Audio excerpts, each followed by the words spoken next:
Hello and good evening. आज हम लोग पढ़ेंगे झारखंड आंदोलन के संगठन।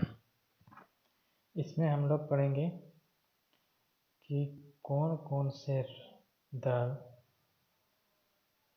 झारखंड के आंदोलन में शामिल हुए थे, कौन कौन आदमी इसमें शामिल हुए थे, उन्हीं के बारे में आज हम लोग चर्चा करेंगे।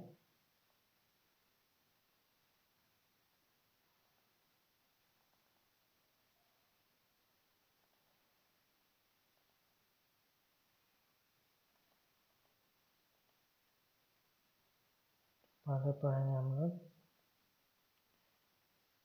पृथक राज्य के रूप में झारखंड का अस्तित्व माना एक स्वर्णिम क्षण था। यानी पृथक राज्य के अलग राज्य के रूप में झारखंड का आना एक बहुत ही अच्छा क्षण था। केवल 15 दिन के अंदर ही 3 नए राज्य अस्तित्व में आ गए थे, जिसमें से झारखंड भी 3 नए राज्य, जिसमें से झारखंड भी एक था।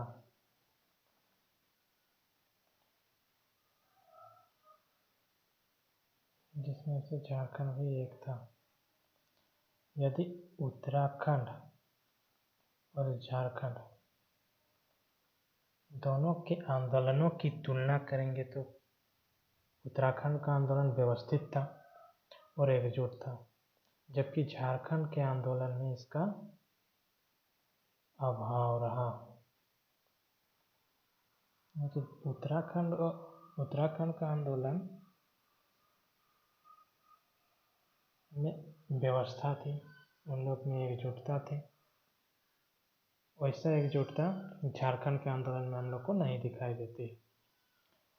समय समय में विभिन्न लोग झारखंड आंदोलन को गति प्रदान करते रहे। इसके अस्तित्व के लिए सभी ने प्रयास किया और सभी ने योगदान भी दिया। झारखंड के गठन के लिए जनजाति और गैर जनजाति दोनों ने संयुक्त रूप से प्रयास किए और जो कांग्रेस के जो खोखले दावे थे उसको झूठा साबित किया। इससे केवल राष्ट्र विघटन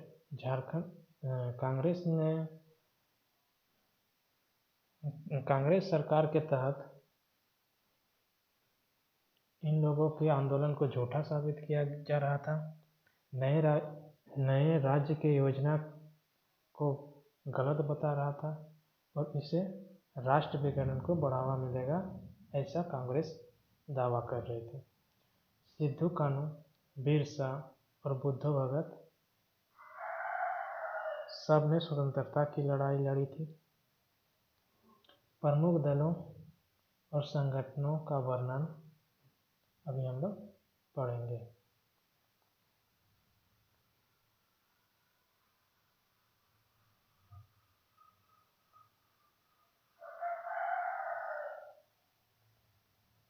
तो प्रमुख दलों में से पहले हम लोग पढ़ेंगे ढाका छात्र संघ के बारे में।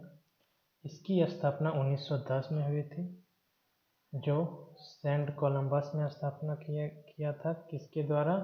जे वार्थोलेमन के द्वारा। इन्होंने कुछ ईसाई मिशनरियों के सहयोग से आदिवासी छात्रों की शिक्षा नीति के तहत झारखंड छात्र संघ की स्थापना की थी। कौन सा छात्र संघ की? ढाका छात्र संघ की स्थापना की। इससे धार्मिक और सांस्कृतिक रूप से छात्र संघ बनकर आदिवासी छात्रों को शिक्षा, रोजगार के साथ साथ स्वतंत्रता की भावना का भी विकास करने का उद्देश्यपूर्ण कार्य किए। दूसरा हम लोग देखेंगे छोटा नागपुर उन्नति संघ। तो छोटा नागपुर उन्नति संघ का गठन 1928 ईस्वी में हुआ था। कब हुआ था? 1928 ईस्वी में हुआ था। इसमें कुछ ईसाई आदिवासियों ने मिलकर एंग्लिकन बिशप के साथ रांची के सहयोग से इस संघ की स्थापना की थी। यह संघ जनजातीय समाज के पुनर्जागरण के उद्देश्य से सक्रिय हुए थे। कौन सा उद्देश्य? इनका उद्देश्य था जनजातियों के पुनर्जागरण का उद्देश्य था इनका। इस संघ में साइमन कमीशन ने मिलकर अलग राज्य की मांग की थी। मतलब कि इस संघ ने साइमन कमीशन के साथ मिलकर अलग राज्य यानी कि झारखंड की मांग की थी। इस संघ ने पुनर्गठन आयोग के सामने सांसद रामनारायण सिंह के नेतृत्व में मांग प्रस्तुत किया था। किसके नेतृत्व में? रामनारायण के नेतृत्व में किए थे हम लोग।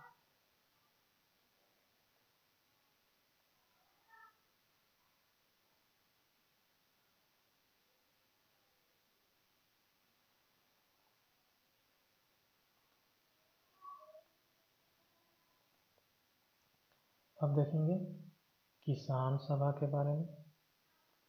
तो किसान सभा पौल दयाल और थेवल उरांव के द्वारा बनाया गया था। इन लोगों ने आंदोलन में कृषकों की भूमिका को अनिवार्य और सुनिश्चित करने के लिए ही ये सभा बनाया था। किसान सभा बल प्रयोग करने से भी नहीं हिचकते थे। ये लोग बल का भी प्रयोग कर देते थे। नेक्स्ट आता है छोटा नागपुर कैथोलिक सभा। छोटा नागपुर के आचार्य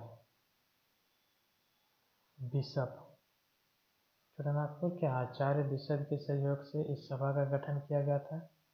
एग्नेस बेक और बेनिफेस लकड़ा इस सभा के प्रमुख स्तंभ थे। यह सभा सामाजिक, धार्मिक चेतना के साथ साथ राजनीतिक गतिविधियां में भी सक्रिय रही। 1937 के चुनाव में, कब? 1937 के चुनाव में इन्हें आवश्यक रूप से सफलता मिली, लेकिन राजनीति के क्षेत्रीय रूप में आवश्यकता इस सभा की अनिवार्य कर दी। मतलब राजनीति के सक्रिय रूप में इन लोग की आवश्यकता को अनिवार्य कर दिया।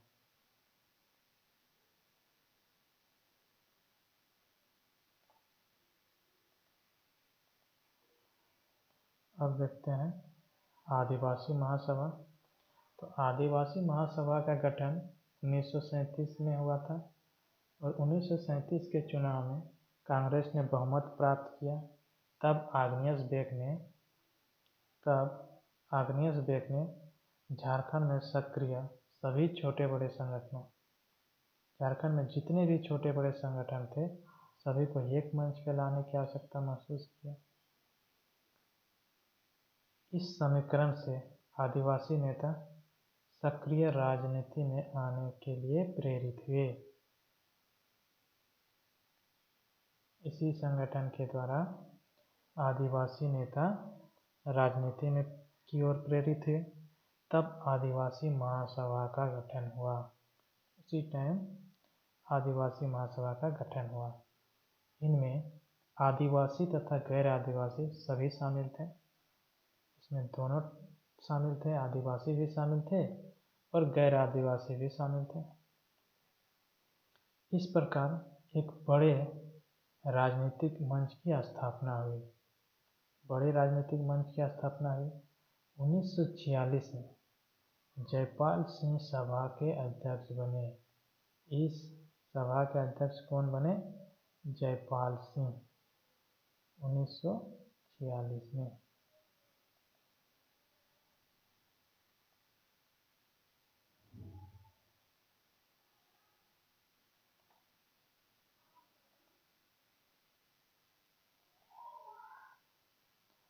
अब देखते हैं झारखंड पार्टी।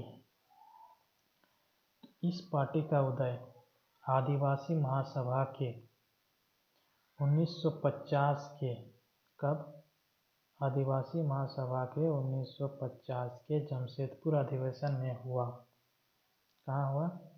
जमशेदपुर के अधिवेशन में हुआ। इस पार्टी का गठन का उद्देश्य गैर आदिवासी लोगों को, इसका उद्देश्य क्या था?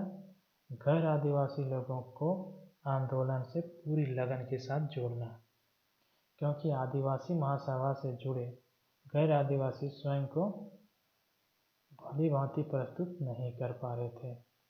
वे लोग उस पार्टी में अपने आप को प्रस्तुत करने में नहीं सक रहे थे। झारखंड पार्टी ने संयुक्त बिहार से पहले विधानसभा में 32 सीट पर जीत हासिल की। कितने सीट पर?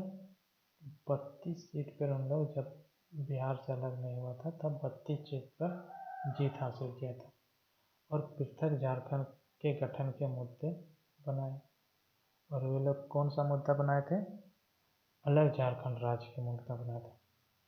इस पार्टी ने राज्य पुनर्गठन आयोग के सामने पृथक झारखंड का प्रस्ताव रखा, लेकिन उसका औचित्य ना समझ पाने के कारण पार्टी की इस मांग को खारिज कर दिया।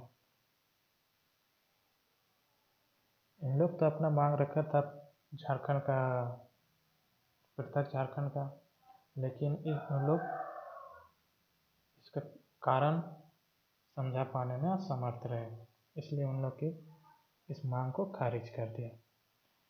इस पार्टी में कुछ कमियां रही, जैसे उनके नेता शहरी वर्ग से थे। कमियां क्या थी? एक ही हो, कमियां रही, जैसे उनके शहरी नेता शहरी वर्ग थे और ग्रामीण हितों की अनदेखी कर रहे थे। ये उन लोगों की कमियां थी। 1952 में, कब? 1952 में पार्टी को केवल 20 सीटों पर ही जीत मिली, जो इसकी लोकप्रियता का ह्रास का संकेत है। बाकी की रही सही कमियां कांग्रेस, जनसंघ, स्वतंत्र पार्टियां और कम्युनिस्ट पार्टियों के आगमन ने पूरी कर दी। झारखंड पार्टी ने कांग्रेस में अपना विलय कर लिया। ये सब हुआ तो झारखंड पार्टी अपना विलय कहाँ कर लिया? कांग्रेस पार्टी में।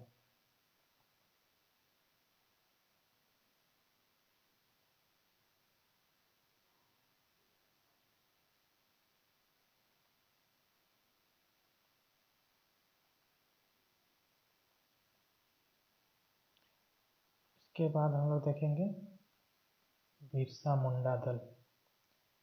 यह दल आक्रामक रूप से सामने आया। कब आया? 1968 में। 1968 में गैर आदिवासी गुट स्वयं को आदिवासी जनजाति से बाहर रखने की मांग करने लगे। तब बिरसा मुंडा दल ने वामपंथी और उग्रवादी विचारधारा की झलक दिखाई देने लगी। यादव सशस्त्र आंदोलन का समर्थन कर रहे थे, और यादव भी उस टाइम सशस्त्र आंदोलन का समर्थन कर रहे थे, और अपने प्रदर्शन में हथियार लहराने से बाज नहीं आया। संभवतः इस सशस्त्र राजनीति ने ही वर्तमान झारखंड में उग्रवादी समस्या पनपी है। अब देखते हैं झारखंड मुक्ति मोर्चा के बारे में। आदिवासी नेता कौन?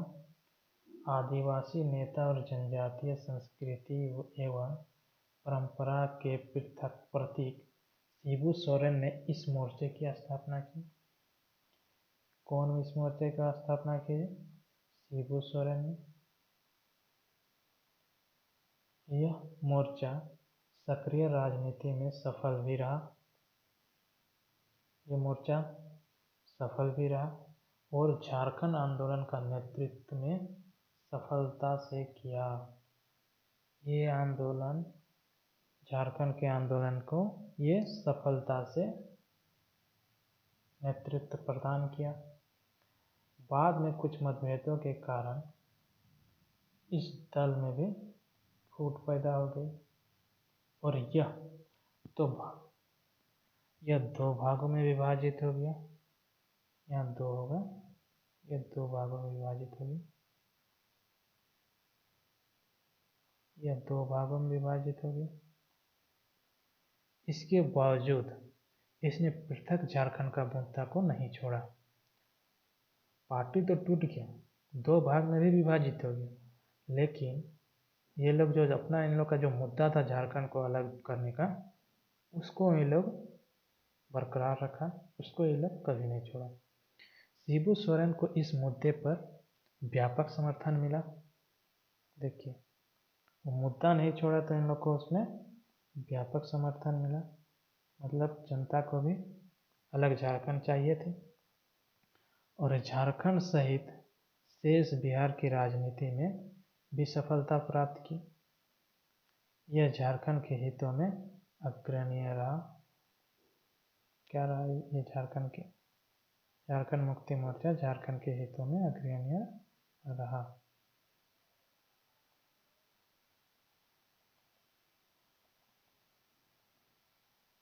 उसके बाद देखते हैं हम लोग आजसू पार्टी को।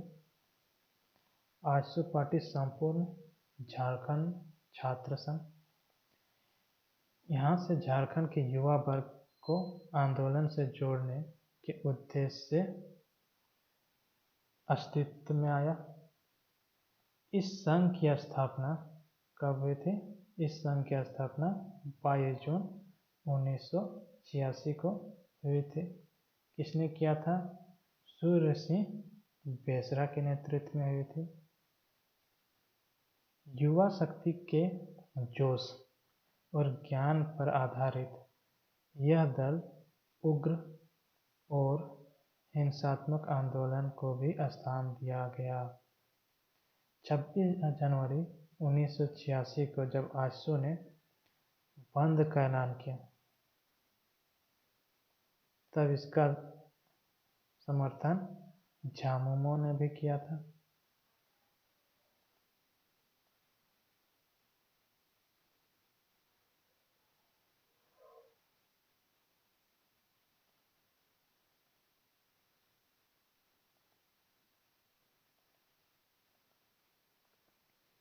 इस प्रकार झारखंड के गठन में सभी आदिवासियों का महत्वपूर्ण योगदान रहा और गैर आदिवासियों का भी योगदान रहा। कई प्रकार के घटनाक्रमों से गुजरता आंदोलन केवल जनजातीय तक ही नहीं, यह सभी दलों में गैर जनजातीय लोगों के अविस्मरणीय सहयोग का से स्पष्ट हो जाता है।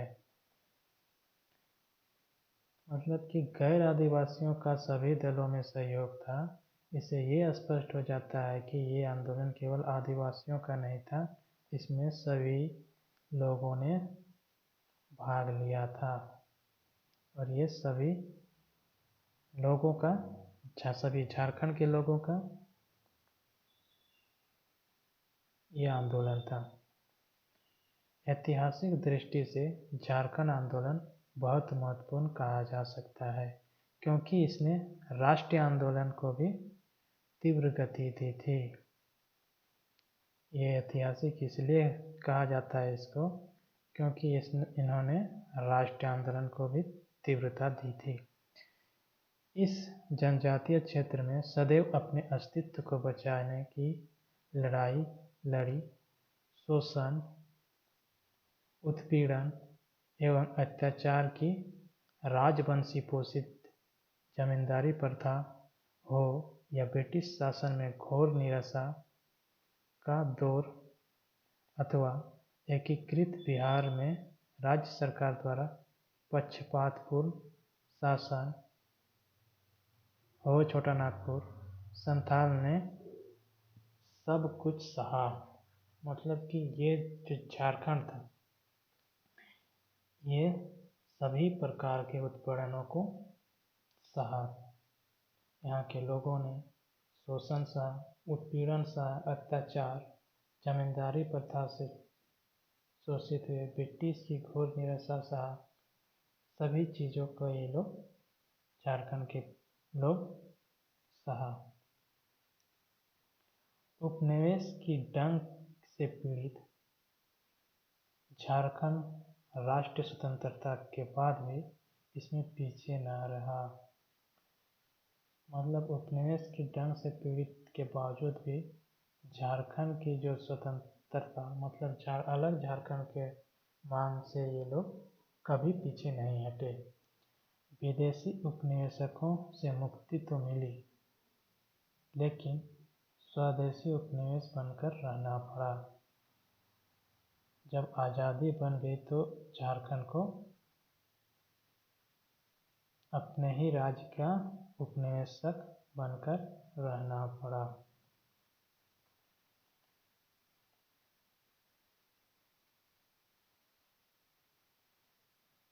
किसका उपनिवेशक? इसमें बिहार के अंदर में इसको रहना पड़ा, इसलिए इसमें कहा गया है कि स्वदेशी उपनिवेश बनकर रहना पड़ा।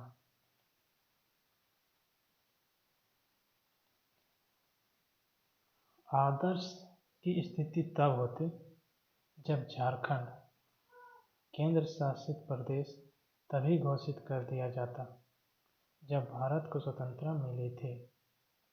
मतलब कि झारखंड को केंद्र शासित उसी टाइम घोषित कर देना चाहिए था जब भारत को स्वतंत्रता मिली थी, क्योंकि प्राकृतिक संसाधनों से भरपूर झारखंड का बहुत बड़ा भाग केंद्र सरकार के अधीन है।